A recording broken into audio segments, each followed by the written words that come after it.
la secreción de los jugos digestivos, la absorción y la excreción. Entonces, todo lo que vamos a ver en este capítulo, 2 semanas que tenemos todavía de avance.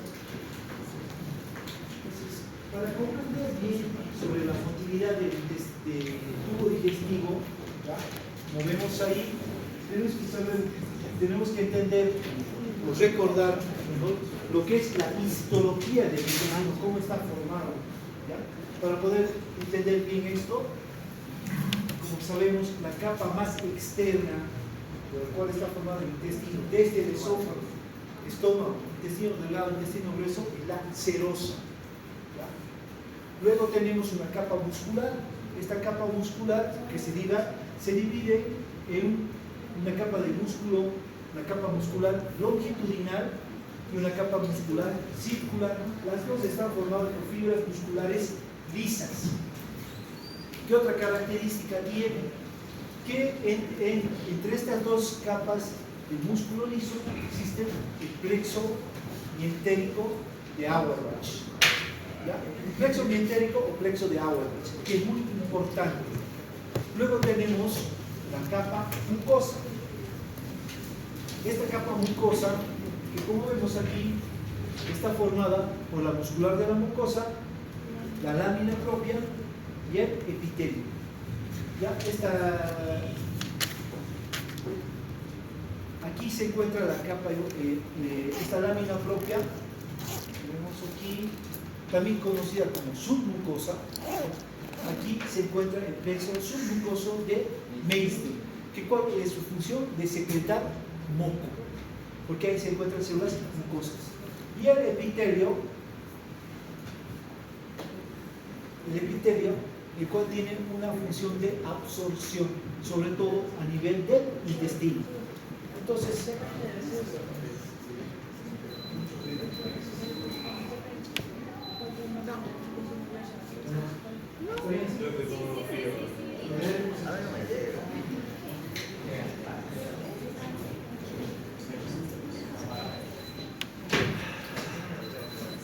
entonces, entendiendo bien esto, lo que es la histología, vamos a entender el funcionamiento del intestino, ¿ya? Entonces, ¿qué es importante aquí? Que aquí tengo el plexo entre la capa muscular longitudinal y circular, que es de músculo liso, el plexo de Auerbach, ¿no? El plexo mientérico. Y en la capa submucosa tengo el plexo de Meister. Todo esto se maneja mediante estos nervios que son nervios autónomos. Ahora, actividad eléctrica del músculo liso. Entonces, estoy hablando de la capa muscular que está formada por fibras musculares lisas. Que vemos este corte histológico, aquí se encuentra la capa muscular longitudinal y aquí se encuentra la capa muscular circular, ¿ya? Entonces, esta está formada por fibras longitudinales que abarcan todo el intestino, desde el esófago, estómago, hasta el intestino delgado y grueso. Lo mismo la capa muscular circular, pero tiene más una disposición circular. Y entre estas dos, como vemos aquí en esta imagen, se encuentra el plexo de Auerbach, el plexo mientérico de Auerbach, ¿ya? Entonces, estas capas musculares lisas tienen una disposición laxa. Gracias a esta disposición laxa es que se puede difundir fácilmente el sodio y el calcio, que es muy importante para que se produzca la contracción de este músculo liso. ¿Bien? Entonces, y como sabemos, el músculo sitio es un sincitio. ¿Qué quiere decir esto, sincitio? ¿Qué tiene por sincitio? Franco. ¿Cómo tiene un sincitio?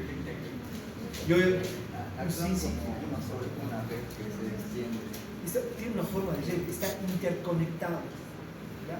Entonces, gracias a esto, los estímulos nerviosos viajan muy fácilmente, ¿ya? Y aparte, pues, a disposición laxa. Entonces, entendido esto, vamos a poder entender lo que es la actividad eléctrica del músculo liso, que está resumido en todo esto. ¿Ya? Primeramente, el potencial en reposo de las fibras musculares lisas a este nivel van entre menos 50 a menos 60 milivoltios. Hay libros que dicen de menos 40 a menos 60 también, pero pongamos entre menos 50 a menos 60 milivoltios.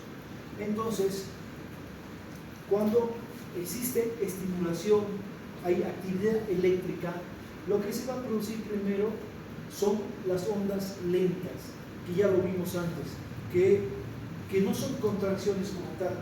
Estas ondas lentas tienen una ritmicidad, ¿ya? ¿De qué dependen estas ondas lentas? Dependen del ingreso de sodio. Entonces mantienen una ritmicidad dentro del intestino. Por ejemplo, a nivel del duodeno, dice más o menos, son más o menos unas 20 ondas lentas, entre 18 a 20 ondas lentas. A nivel de ilio, más o menos entre 8 a 9. En cambio, en el estómago, estas ondas lentas son más o menos 3 por minuto. ¿Ya? Entonces, dependen del ingreso de sodio. Luego tengo otras ondas lentas, ¿ya? Pero estas ondas lentas se desarrollan más o menos cuando están en menos 40 milivoltios. ¿Por qué? Porque se va a producir aparte una onda en espiga. Se produce una espiga, que esto quiere decir que se está produciendo una contracción, como vemos aquí. Son muy diferentes estas ondas lentas a estas ondas lentas con espiga. Esta espiga, como vemos, significa que hay contracción, como vemos aquí. Se está produciendo una despolarización. ¿Y de qué depende esto? Depende del ingreso del calcio y el sodio, sobre todo del calcio. Entonces, para que se produzca una despolarización a este nivel, depende sobre todo del calcio. ¿Por qué? Porque Samantha depende sobre todo del calcio. Hemos visto esto cuando hablamos de músculo liso, despolarización del músculo liso. Porque depende del calcio, no tanto del sodio.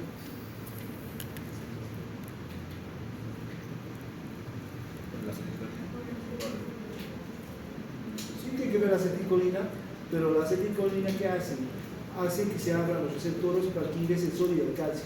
Pero ¿por qué depende de la contracción del músculo liso y el calcio? El músculo ergotámico es rudimentario en comparación del músculo esquelético. Entonces, el músculo liso depende del calcio extracelular para que se produzca su contracción. Es por eso que aquí, como vemos, estas espigas que producen despolarización dependen sobre todo del ingreso del calcio dentro de la célula muscular lisa. ¿Ya? Entonces, dicho todo esto, la despolarización, para que se produzca, necesita estímulos. ¿Qué estímulos tenemos? Uno, la distensión. O sea, que cuando el alimento llega, por ejemplo, al esófago, al estómago o al intestino, ¿qué va a hacer? Va a distender las paredes del intestino. ¿Y qué hace esta distensión? Provoca que se produzca una despolarización. Entonces, si se provoca despolarización, va a haber ingreso de calcio y sodio. Por tanto, se va a producir estas ondas de espiga que son contracción. ¿Qué más? La acetilcolina. Daniela, ¿por qué es producida la acetilcolina? ¿Por el nervio parasimpático o el simpático? Todo el año hemos visto esto. Camila Muñoz. Parasimpático, toda la vida. Entonces, ¿qué hace esta acetilcolina? Igualmente va a producir despolarización. El músculo liso se va a despolarizar, producir contracción. Por lo tanto, igualmente, si yo estimulo al parasimpático, cualquier estímulo sobre el nervio vago va a producir contracción de estas fibras musculares lisas. Lo contrario pasa con el simpático. ¿Qué neurotransmisor produce el simpático? Noradrenalina. ¿Qué hace esta noradrenalina? Va a producir una hiperpolarización. Por lo tanto, el potencial en reposo va a caer en menos 70 milivoltios.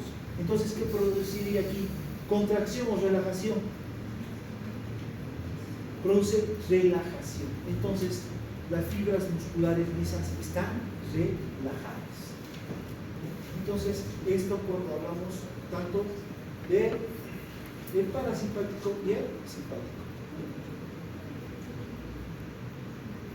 Entonces, el control nervioso de la función gastrointestinal depende de un sistema nervioso que tiene una vía intrínseca y una vía extrínseca. La vía intrínseca está representada por el plexo mientérico, el plexo mientérico de Auerbach y el plexo submucoso de Meister. En cambio, el extrínseco está representado por el parasimpático y el simpático. Entonces, primeramente voy a hablar de la inervación intrínseca, la cual está dada por el plexo mientérico de Auerbach y el submucoso de Meister.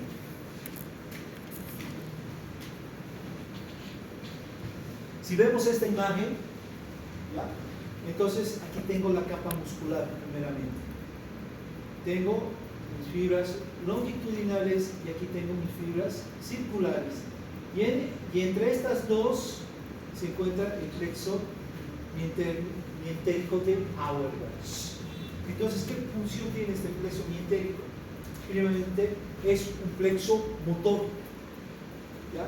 Entonces, gracias a este plexo mientérico, entonces, si es estimulado por el parasimpático, entonces van a producir esas ondas en espiga, esas ondas que producen contracción, ¿ya?, de las fibras musculares, ¿ya?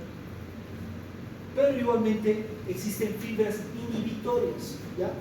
¿Qué quiere decir? Que tienen una actividad inhibitoria sobre los esfínteres. ¿Qué esfínteres tenemos a nivel del intestino? ¿Qué esfínteres? Esfínter esofágico superior, esfínter esofágico inferior, ¿qué más?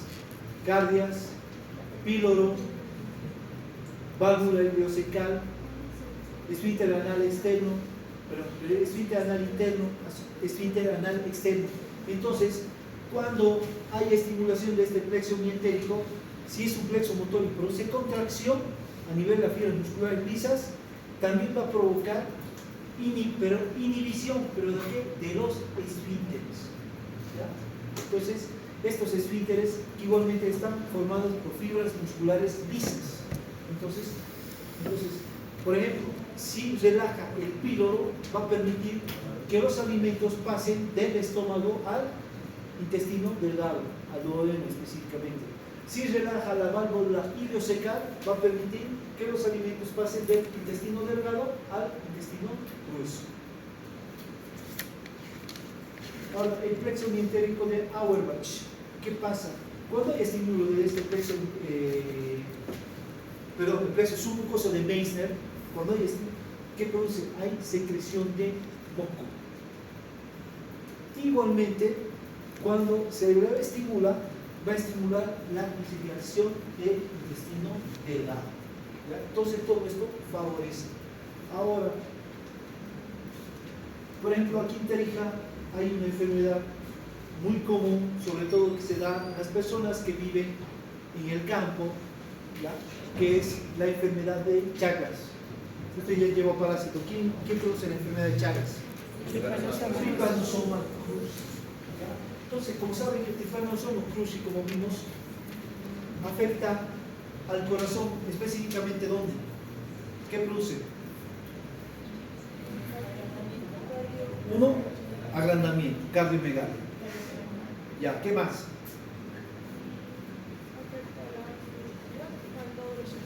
¿Perdón?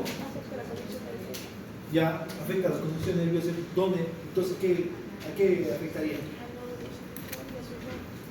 Entonces, afecta, como sabemos, la conducción del corazón, que está dada por el nódulo sinusal, produce una enfermedad sinusal o puede producir un bloqueo auriculoventricular completo, produce bradicardia.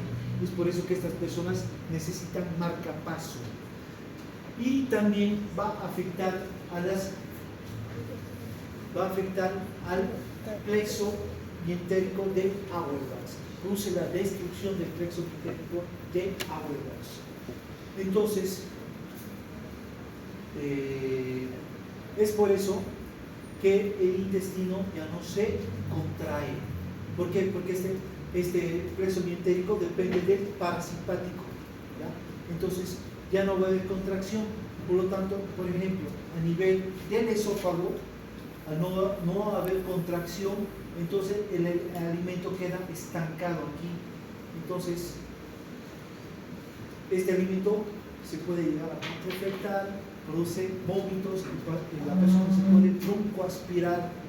Bueno, si el cirujano igualmente produce a nivel del intestino grueso un vólvulo, entonces por falta de contracción el intestino grueso se dilata, se llena de alimento, de materia fecal, se da la vuelta y eso hay que entrar a operar.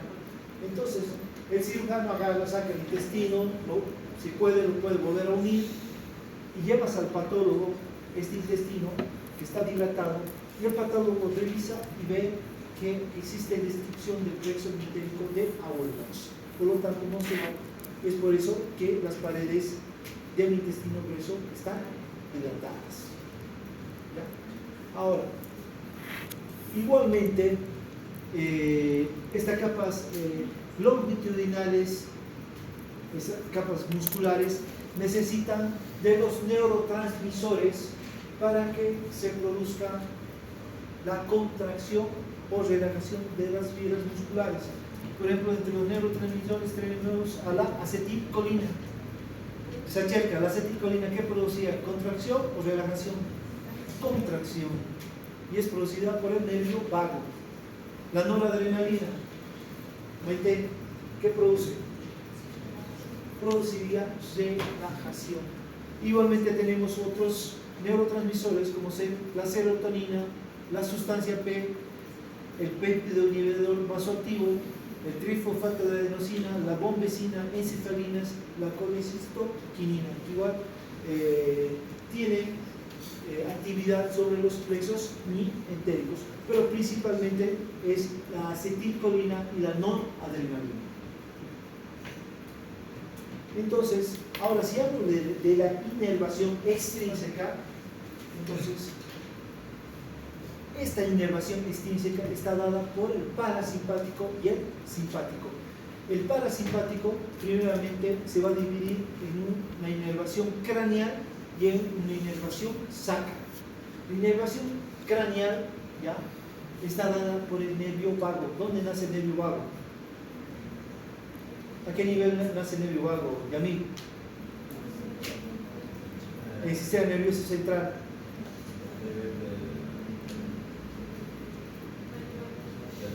En el bulbo aquí, exactamente. Entonces, como vemos aquí, este nervio vago desciende, va a inervar esófago, inerva estómago, intestino delgado y intestino grueso. Inerva hasta el colon ascendente, más o menos hasta aquí, hasta el ángulo, hasta este nivel del colon ascendente. Luego tenemos la parte sacra, que a nivel de S2 y S3 nace el nervio pélvico. Este nervio pélvico, que lo tengo mejor aquí, entonces, que inerva la parte terminal del intestino grueso. ¿Qué quiere decir esto? El marco esplénico, el colon descendente, el asa sigma, el ano y el recto. Entonces eso es inervado por este nervio pélvico que nace entre S2 y S3. Entonces, igualmente tengo la inervación simpática que vemos aquí. Entonces, esta inervación simpática nace de las raíces dorsales, ¿ya? Que salen del hasta intermedio lateral, ¿ya? Entonces, ¿de dónde nacen estas raíces simpáticas? Tenemos de desde T5, T6, T7, T8, T9, T10, T11 y T12. Y a nivel de las lumbares, lumbar 1, 2, 3, 4, 1, 2, 3 y 4. Entonces, del asta intermedio lateral van a salir las fibras preganglionares. Estas fibras preganglionares que llegan a sus ganglios, ¿ya? Y de estos ganglios van a salir las fibras postganglionares. Y estas fibras postganglionares van a formar el ganglio celíaco, el ganglio mesentérico superior y el ganglio mesentérico inferior, los cuales van a inervar a todo el aparato gastrointestinal, como vemos aquí. Entonces, como vemos, este ganglio celíaco está inervando esófago, estómago, páncreas y los ganglios mesentéricos superior, sobre todo intestino delgado, intestino grueso, parte del estómago, el ganglio mesentérico inferior, lo que es el resto desde el colon transverso descendente hacia sigma, ano y recto. Entonces, esto da inervación simpática. Entonces, esta imagen que tienen ustedes aquí resume toda la inervación del aparato gastrointestinal, tanto por el parasimpático como por el simpático. Parasimpático, nervio vago, nervio pélvico. Simpático, ganglio celíaco, ganglio mesentérico superior y ganglio mesentérico inferior. Supongo que todo esto lo han visto el año pasado en anatomía. ¿Es así? ¿Han visto la anatomía el año pasado? ¿No? Pero resume todo esto. ¿Ya? En anato es mucho. ¿Han visto ya? ¿No?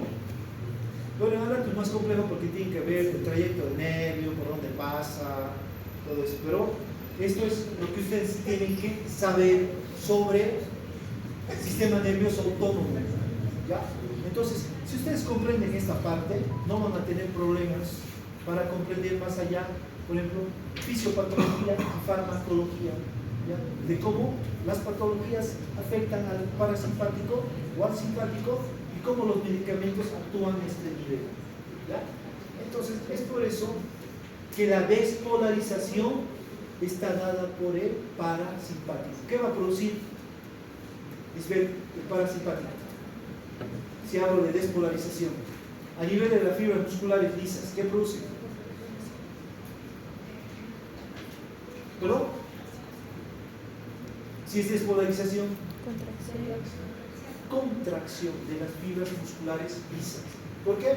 Porque hay ingreso de calcio y sodio. O sea, esas ondas en espiga. ¿Ya? ¿Y qué produce a nivel de los esfínteres? Lisbeth.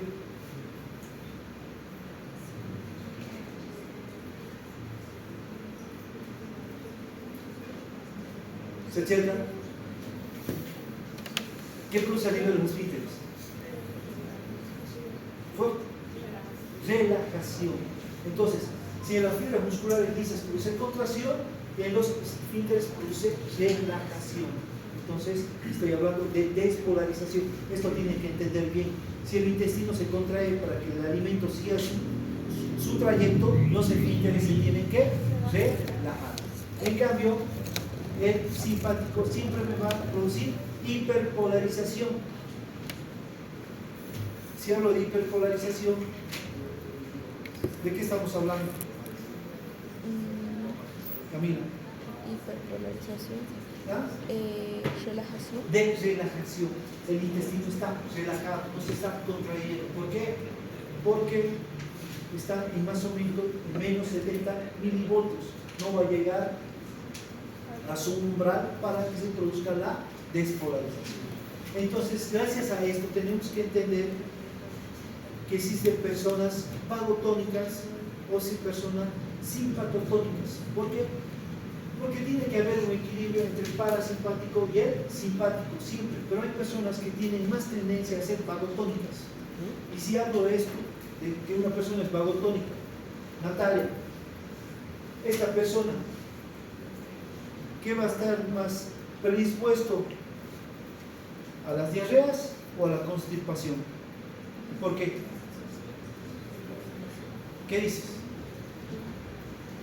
Si es vagotónico.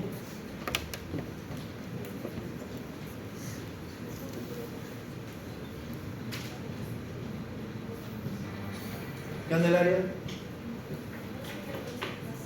Constipación. ¿Ya? ¿Qué es Samuel?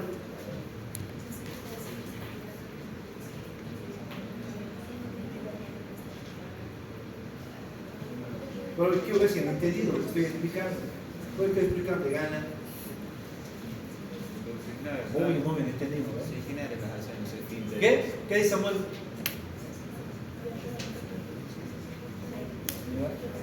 ¿Qué dicen las Camila Chacón y Camila Muñoz? ¿Qué tiene, te dice el vagotónico? ¿Diarrea o constipación? Constipación, ya. ¿Qué dice Carlos? También. A ver, por allá. Dayana, ¿qué dice? ¿Por qué constipación, Carlos?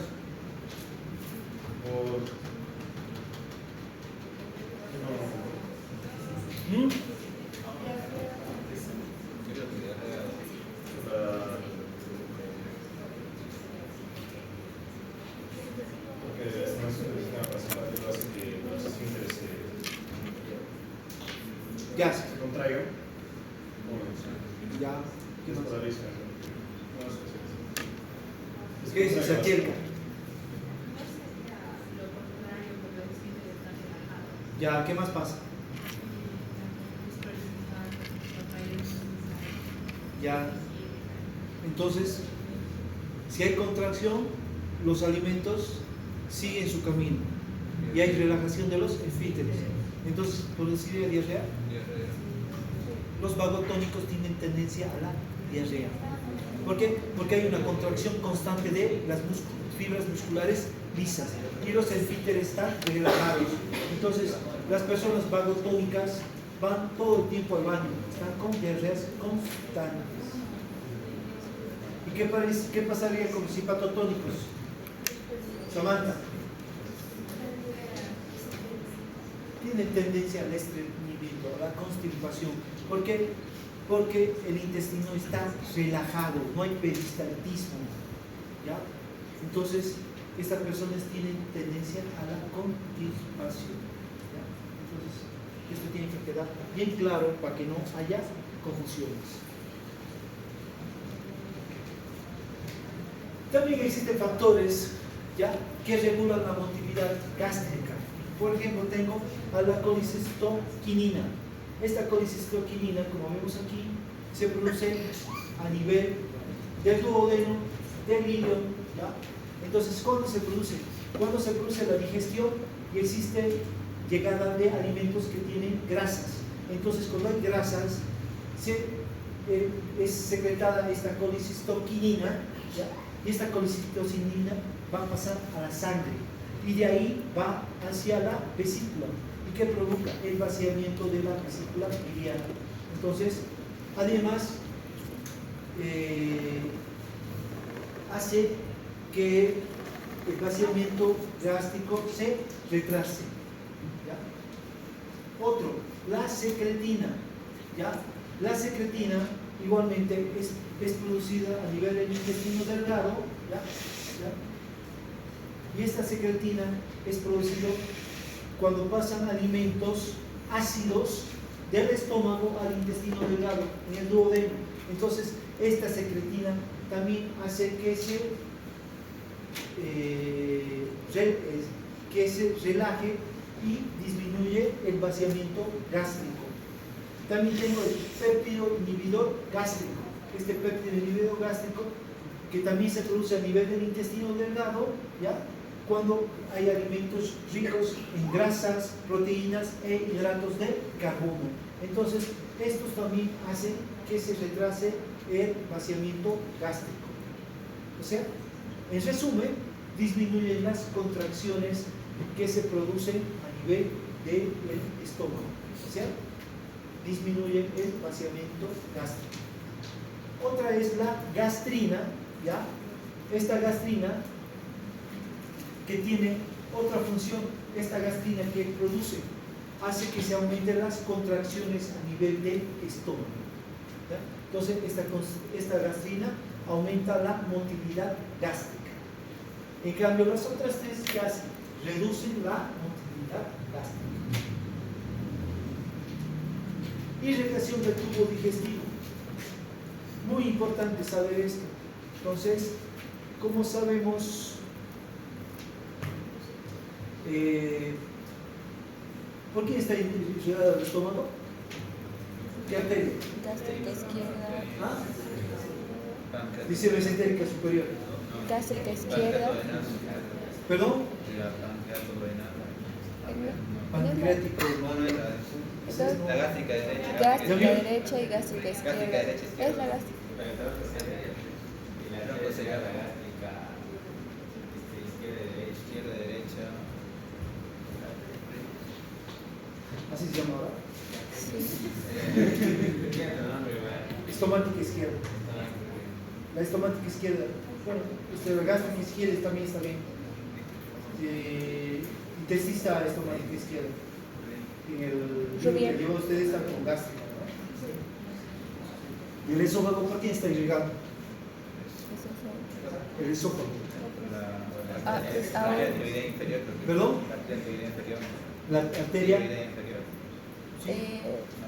La tiroidea inferior, una rama directa de la aorta y una rama creo que de la diafragmática. Rama esofágica también. Ahí sí. Sí. Luego, el intestino delgado y grueso están irrigados, como saben ustedes, por la arteria mesentérica superior y mesentérica inferior. ¿Ya?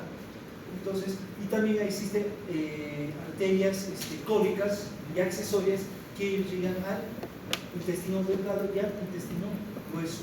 Entonces, estas arterias aseguran la llegada de oxígeno hacia las paredes del intestino. ¿Por qué es importante la llegada del oxígeno? Para que se produzcan los jugos gástricos, ¿ya? Para que haya producción de los jugos, de los jugos intestinales, jugos gástricos, y así se produzca la digestión. Ahora, todo esto es regulado por la llegada de oxígeno. Cuando existe falta de oxígeno, se producen sustancias vasodilatadoras a nivel de estas arterias, para así se vasodilatan y existe mayor llegada de oxígeno. Entonces, estas sustancias vasodilatadoras es la caridina y la bradicilina. Entonces, gracias a estas, también se asegura la llegada de oxígeno para que se produzcan estos jugos intestinales que son importantes para la digestión. Digestión. Entonces, vamos a hablar de la digestión, cómo se produce, cómo. Entonces, previamente vamos a hablar de la digestión en la boca.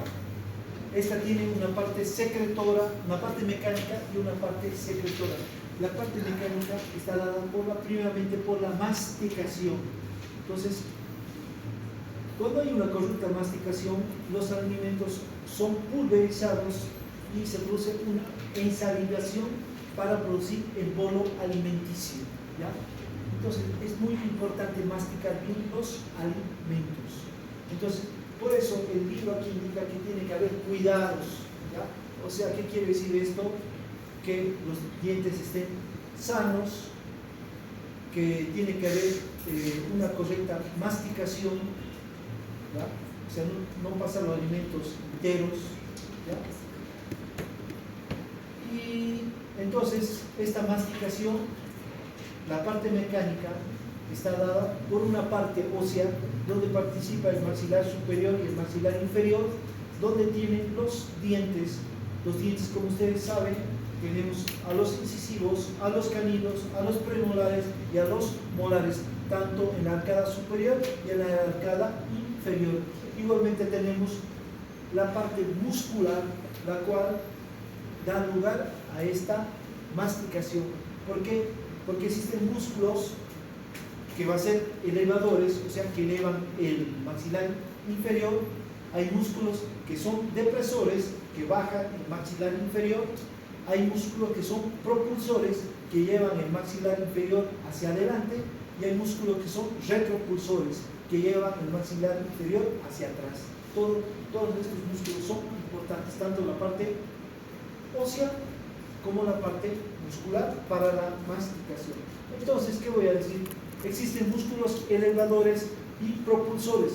¿Cuáles son? El macetero y el pterigoideo interno. O sea, ¿qué quiere decir?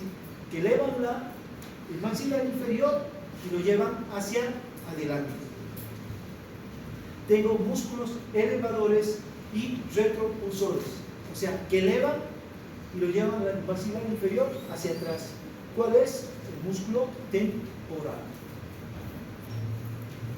Músculo depresor y propulsor, ¿qué quiere decir? Bajan el maxilar inferior y lo llevan hacia adelante, que sería el pterigoideo externo. Y el músculo depresor y retropulsor, o sea, que llevan el maxilar inferior hacia abajo y hacia atrás. Aquí tengo al digástrico, al genitioideo y al milioideo. Entonces, todos estos músculos participan en la masticación.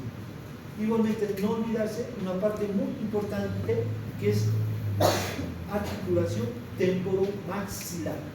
Entonces, tenemos tres cosas aquí para la masticación: la parte ósea, la parte muscular y la articulación temporomaxilar para la masticación. Entonces,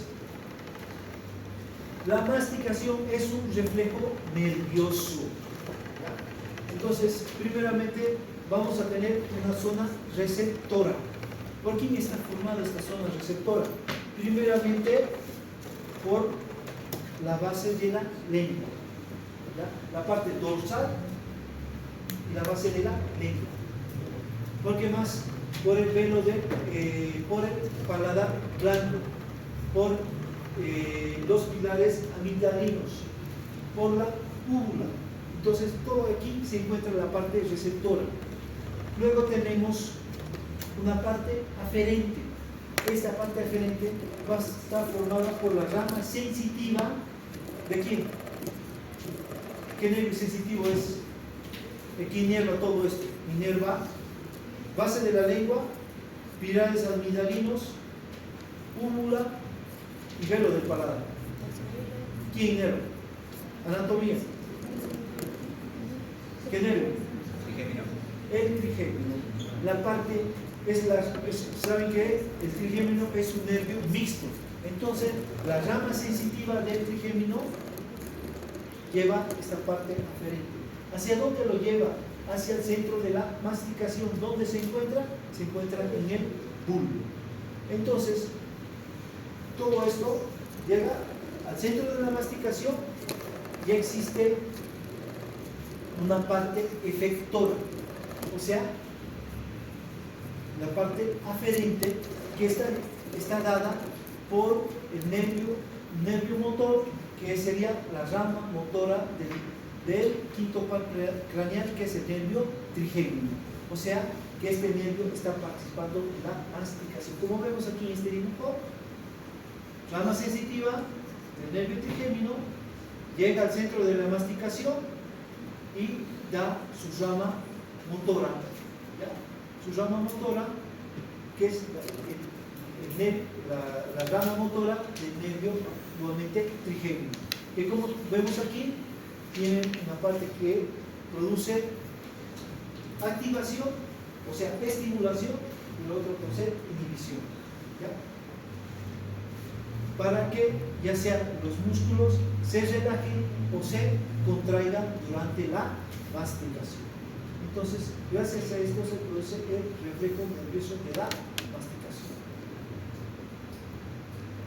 Deglución.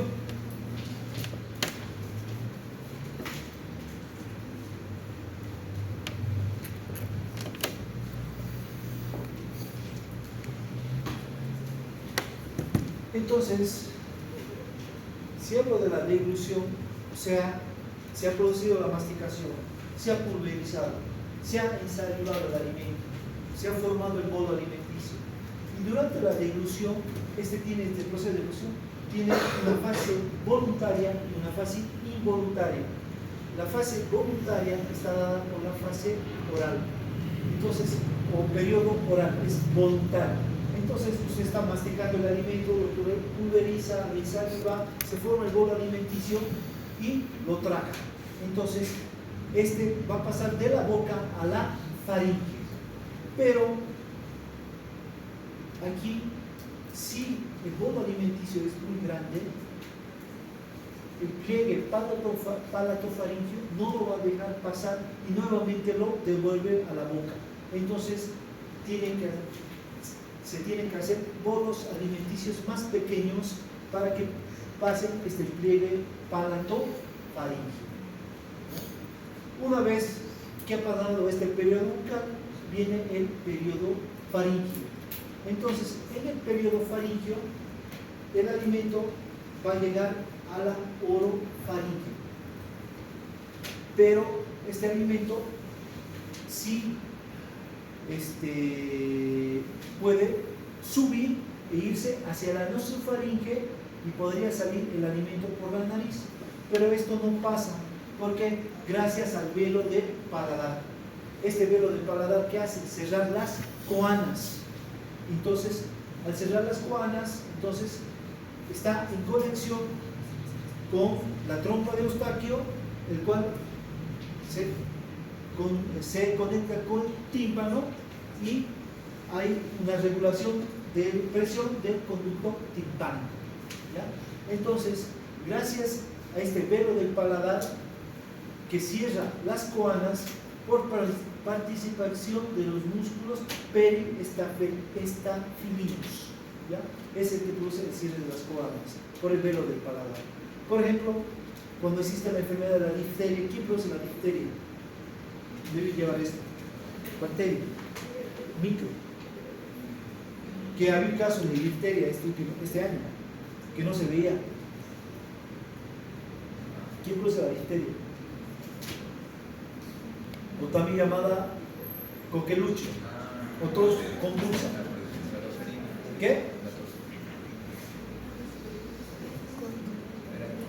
¿Ah?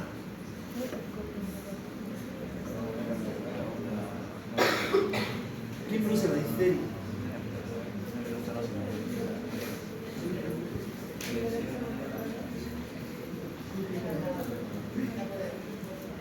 ¿Qué? Botella. ¿Ah?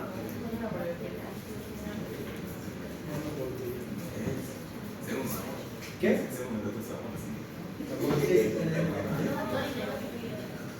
Pero tiene otro nombre más corto. Botella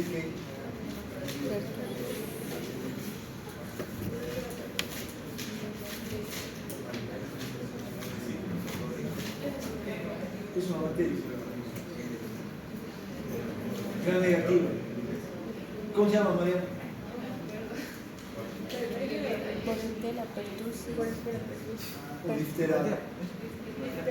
Bordetella pertussis. Bordetella pertussis o diftera también. Pero sí de ese nombre completo. Y entonces, ¿qué hacía esta enfermedad de la difteria? Inhibía estos músculos periestafilinos, por lo tanto no cerraba el velo del paladar. Por lo tanto, los alimentos en los niños sobre todo escapaban por la nariz. Eso ya pasa que producía una irritación tal a nivel de la orofaringe y nasofaringe que se producía tos. Estos niños no dejaban de toser y no se podían alimentar y por eso llegaban a fallecer. Entonces, esto sobre el periodo faríngeo. ¿Qué pasa más en el periodo faríngeo? Se produce el cierre de la glotis, ¿ya? Entonces, durante la alimentación, cuando pasa el bolo alimenticio a la orofaringe, entonces, para que pase al esófago, se tiene que cerrar la glotis. ¿Qué más se pasa? Hay aproximación de las cuerdas vocales, ¿ya? Entonces, estas cuerdas vocales, para que se cierren, ¿qué nervio inerva las cuerdas vocales? Laringe recurrente. ¿Ah? ¿No es el laringe recurrente? El nervio recurrente o laringo recurrente. Entonces, gracias a estas se cierran las cuerdas vocales y existe una proyección de la laringe hacia adelante y hacia arriba. Entonces, ¿para qué? Para que los alimentos pasen al esófago. Si no pasaría todo esto que estoy describiendo aquí, se produciría una broncoaspiración. ¿Ya? Entonces, por ejemplo, personas que sufren accidentes vasculoisquémicos y hay muerte de las neuronas que controlan todo esto, entonces tienen problemas para la difusión. El alimento se puede pasar a los pulmones, por eso se produce broncoaspiración. ¿Ya? Entonces, este periodo también faríngeo es involuntario. Luego, por último, tengo al periodo esofágico. Entonces, el alimento, igualmente por gravedad, ha bajado hacia el esófago. Entonces, gracias al músculo constrictor de la faringe, ¿ya?, se producen estas ondas peristálticas primarias, ¿ya? Que como saben, estas ondas peristálticas primarias, que son de onda lenta, ¿ya?, entonces, que tienen una ritmicidad, tardan más o menos 8 segundos a llegar al estómago.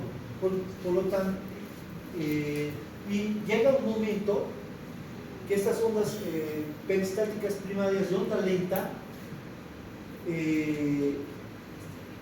van a llegar al bolo alimenticio hasta la mitad del esófago, y ahí se produce la distensión de las paredes del esófago, produciendo las ondas peristálticas secundarias, que son las ondas de espiga. Por lo tanto, se produce una contracción a nivel del esófago para que el alimento llegue hasta el esfínter esofágico inferior. Un dato muy importante es que el músculo constrictor de la faringe, cuando se contrae, es muy importante porque va a producir la relajación del esfínter esofágico superior, para que el bolo alimenticio por gravedad pase de la faringe hacia el esófago. Entonces, como vemos, el esófago tiene una inervación intrínseca y extrínseca. La intrínseca, ¿por quién estaría dada? Samantha. ¿Cuál? Sí, participa el lado, pero específicamente la intrínseca. Franco Barriga. ¿Por quién estaría dada?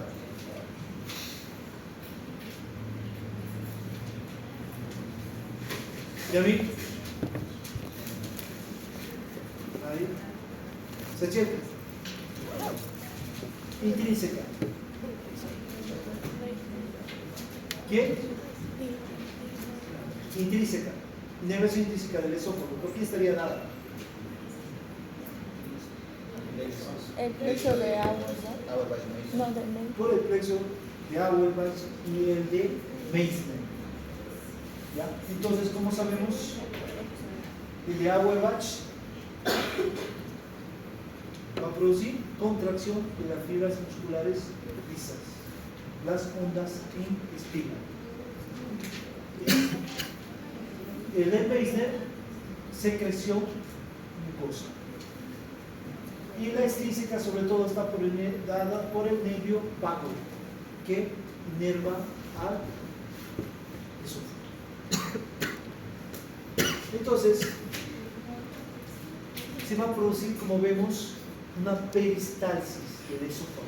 Entonces, ha pasado el alimento, la faringe, o sea, la orofaringe, por el músculo constrictor de la faringe se abre el esfínter esofágico superior, y por la gravedad el alimento va a descender, pasa el esfínter esofágico superior y va a descender hacia el esófago. Entonces, ¿quiénes son los primeros en trasladar? Son las ondas peristálticas primarias. ¿Por quién está dada? Por las ondas lentas. ¿Ya? Entonces, estas ondas lentas son las que van a trasladar al bolo, a este bolo alimenticio. Llega hasta la parte media del esófago y cesan estas ondas peristálticas primarias y continúa por la distensión de la pared del esófago, se producen las ondas peristálticas secundarias, que son de contracción. O sea, que se están produciendo las ondas en espiga. ¿Qué quiere decir esto? Que hay despolarización de las fibras musculares lisas que dependen del calcio. Entonces, y por la gravedad, si se produce esta despolarización, ¿qué va a provocar en el esfínter esofágico inferior? Dilatación. Se relaja. ¿Para qué? Para que el bolo pase al estómago. Entonces, gracias a esto, por la gravedad y todo, el bolo alimenticio llega al estómago. Entonces, para terminar esta parte, ya los veo cansados. Existe una enfermedad. Mira, este es un esófago sano y este es un esófago enfermo. Esta enfermedad se llama acalasia. Y esta acalasia es cuando las paredes del esófago están relajadas, no hay contracción. ¿Quién sería el que produce una acalasia? ¿Qué enfermedad? Sobre todo, ¿quién está ahí? Chagas. ¿Qué destruye Chagas? El plexo de Auerbach. Entonces, por lo tanto, no va a haber contracción de estas. Entonces, como vemos aquí, las paredes del esófago están relajadas, se llenan de alimento. Esta persona no puede pasar el alimento. ¿Por qué? Aparte porque el esfínter esofágico inferior va a estar contraído. ¿Ya? No hay relajación. Entonces el alimento se comienza a depositar aquí. Hay agranamiento del esófago. El paciente comienza a vomitar, se puede broncoaspirar, el alimento se comienza aquí a putrefactar. Entonces hay una serie de tratamientos que han tratado de... O sea, se corta el esófago, se lo vuelve, si alcanza, se lo vuelve a colocar, pero no hay buenos resultados. Después hay que hacer una gastrostomía, o sea que el paciente se alimenta por una sonda directamente al estómago. Eso van a ver cuando vean cirugía, pero ya saben lo que es la acalasia y por qué se produce. Bueno, quedaremos aquí. Mañana vamos a continuar con lo que es estómago. ¿Qué pasa en el estómago?